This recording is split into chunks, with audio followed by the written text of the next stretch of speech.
સમજુ બકરીઓ. એક સરણું હતું. તેના ઉપર લાકડાનો સાંકડો પુલ હતો. ચોમાસાના દિવસો હતા. ઝરણામાં પાણી વેગથી વહી રહ્યું હતું. બે કૂતરાઓ પુલના સામસામેના છેડાથી આવે છે. બંને કૂતરાઓ પુલની વચ્ચે ભેગા થઈ ગયા. પુલ એટલો સાંકડો હતો કે બંને કૂતરાઓ માટે એકસાથે પસાર થવાનું શક્ય ન હતું. બંને કૂતરાઓ ઝઘડાલુ હતા. બંને કૂતરા સામે ભસવા લાગ્યા. બંને એકબીજાને પાછા ધકેલવા લાગ્યા.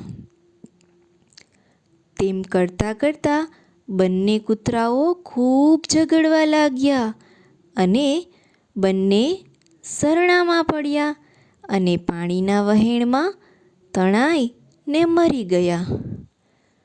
થોડા સમય પછી એ જ પુલ પર બે બકરીઓ સામસામેના છેડા પરથી આવી. બંને પુલની વચ્ચે ભેગી થઈ.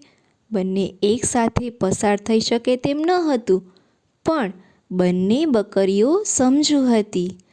એક બકરી નીચે બેસી ગઈ અને બીજી બકરી તેની ઉપરથી પસાર થઈ ગઈ.